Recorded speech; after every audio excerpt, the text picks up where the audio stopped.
Yeah. What's up? It's John from Dowie Farm. Doing some grilling in the dark reviews. I don't know if you can see me. Probably not from the light. Whatever. You don't need to see me. You just need to see the food. Got a new grill here.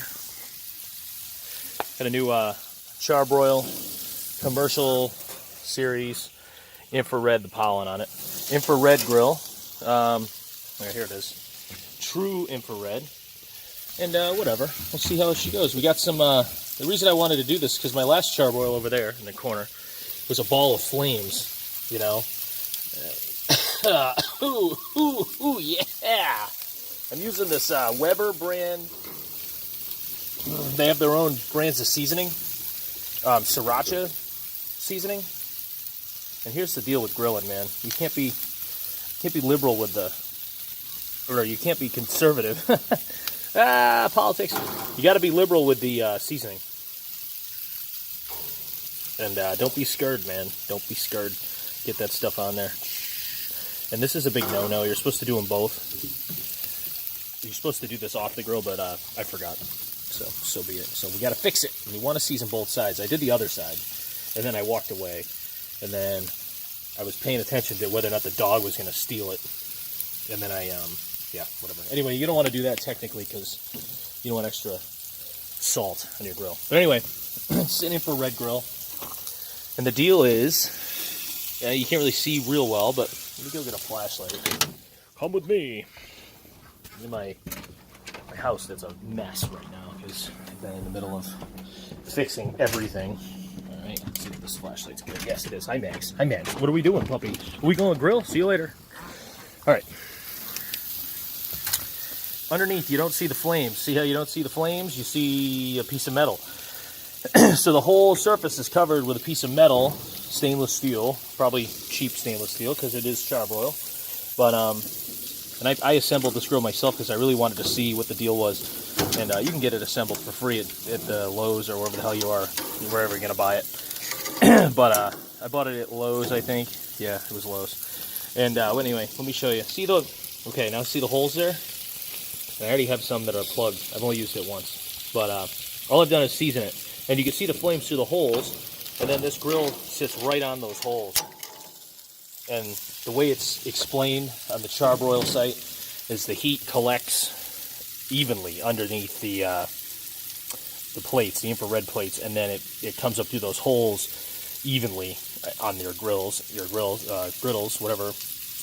And you're going to, you'll get an even cook. And the idea here is that it won't flare up. Now, I've got it turned down to low right now because I heated it up for a while because I really wanted to get a good season. But here's what I want to do. I'm gonna crank it because I want to get some heat on these bad boys anyway. Because what I'm doing is grilling some chicken thighs. And chicken thighs are pretty fatty. And there's a lot of skin. Anybody that knows grilling knows that if you grill chicken thighs, you're going to get flare-ups. So we're starting out with a nice clean grill. And I'm jacking up the heat, man. And I'm going to close it and see where it ends up. And for a second there, of course, I pay all this money for a grill, and the thermometer's crooked. And that just was the way it came. And I know I can fix it, but I'm not gonna, because I'm not that insane. But anyway, we're probably gonna get this bad boy up to about 500 now. So we'll see where that goes. Let me turn off this light. And I'm gonna pause it and come back once we're up to temp. And if we get once we get up to a good cooking temp, I'm gonna come back. All right, it's been about 2 minutes, and we're up to 300, and that was from a relatively preheated start. We've been about 100 degrees up, but one of the things that I'm curious about with these new Char-Broil grills is that the burners are not quite what they used to be. They're not quite as big in diameter as they used to be. They were much smaller, significantly smaller, probably half as much, almost like probably a ½ tube instead of a 3/4 tube. Maybe that's not the right measurement, but close enough. But what I'm noticing here is we are taking a little longer to get up to heat compared to a conventional grill. That could be because of the smaller burner size, but I will say that I checked all the grills out, including the ones that weren't infrared and Char-Broil, and they all have the same smaller diameter burners now. So who knows? I did like the beefy feel of this one. That was nice. It's not tinny feeling like the other ones, I guess you could say. It's not as flimsy. But what I'm hearing is, you're hearing the sorry about my hand. You're hearing the infrared at work here because it's dripping down, and we're up to 350. Let me see if we can get close with the camera. And you hear the popping and the sizzling. Now, the way this works, it's supposed to work. Okay, here we go. It looks pretty good. Is there's little slots at the end of these in the caverns. There's little slots at the end, and that's supposed to drip down, and then that is supposed to flare up a tiny bit, but not much. Now, as you can see, with my old school grill, this probably would have been a ball of flames by now. Let's see if we can, yep, we're ready to flip. We got a decent sear on a chicken thigh. That's pretty good. And that is even. Like, let's just see what it looks like across the grill. All right, so I'm seeing a little less in the back. So it's a little hotter in the front, I think. Maybe. I don't know. That one looks about the same. That one in the corner doesn't. Woo! Get this to smoky. That one looks the same. Pretty good. Maybe a little, maybe that one, and that one. These two, maybe not quite as much. That one looks good. Remember, I also put that one on last, I think, so that could be part of this. I didn't really consider that. Oh, dropped that one. There we go. Looks the same.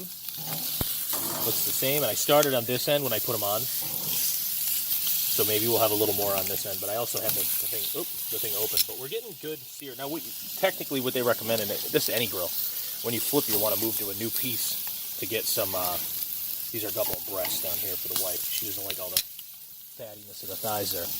But, doing well. So good. So far, so good. I like to, I'm going to go clean my tongs in my pan now. But that's what I like to do, is I like to get a good sheet pan, half-size restaurant-style sheet pan and some tongs, so restaurant tongs. You can't go wrong with this restaurant quality stuff. Don't waste your money on the other stuff. And, you know, I'll season on that tray, let it come to room temp, bring the stuff out, set it on there, get it cooking. Halfway through, go in and clean your utensils and your tray and bring it back out for the cooked food. It's food safety, and you're not wasting a bunch of dishes.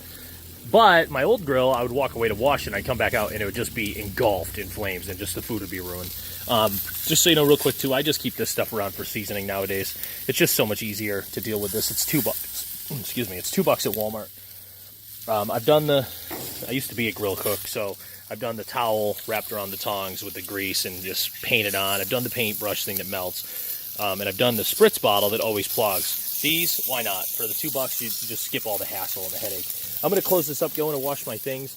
And, you know, that also, by the way, they say that's calibrated to what the temp of the surface of the grill should be. So, who knows? I'm not going to test that because I don't have the means. But we're quickly regaining temp, as you can see. Probably going to get back to 350 real soon. I'm going to pause again and go in and clean my stuff. All right, I'm back.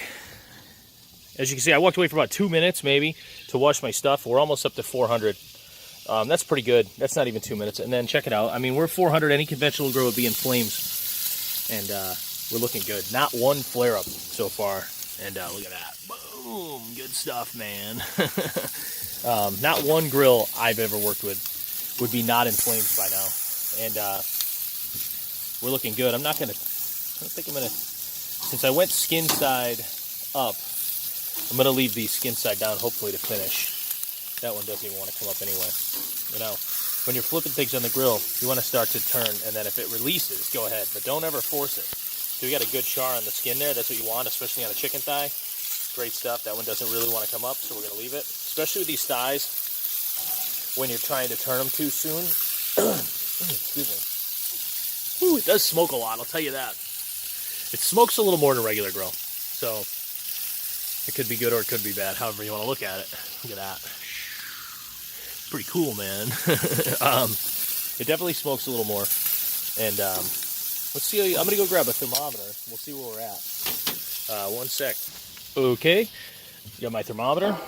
My trusty Taylor thermometer. I recommend these Taylor meat thermometers.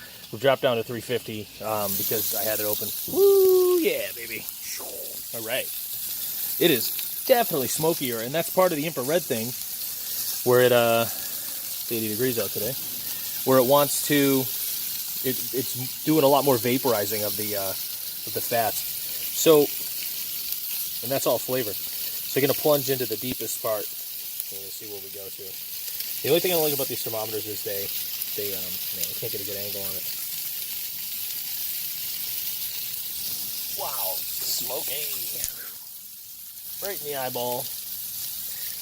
They don't like to, now normally you would take this off of the heat to do this, but we're stuck, so we're not going to do that. And, oh, come on. Don't tell me we're broken. You know what? I left this thing out in the rain. And, oh no, here we go, maybe.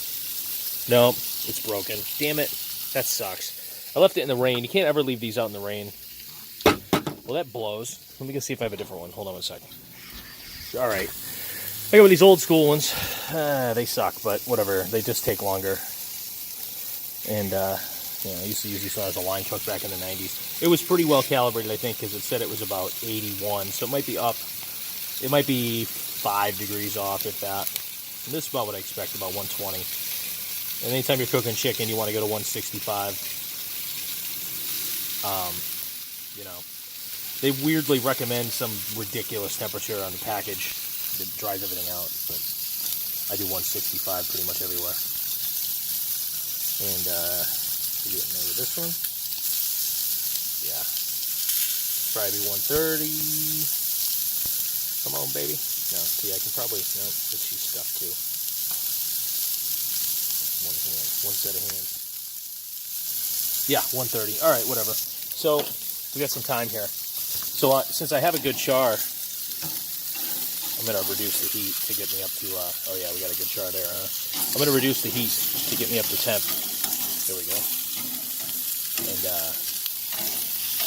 get me there the rest of the way. But anyway, as you can see, charbroil, infrared, true infrared, commercial series grill, no flare-ups, chicken thighs. That's pretty damn good.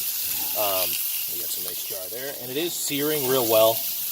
I'm real happy with the color I'm getting on this stuff, and the fact that this stuff, these grates are porcelain coated, I think, and they're cast iron porcelain coated, and they're nothing's really sticking, which is fantastic.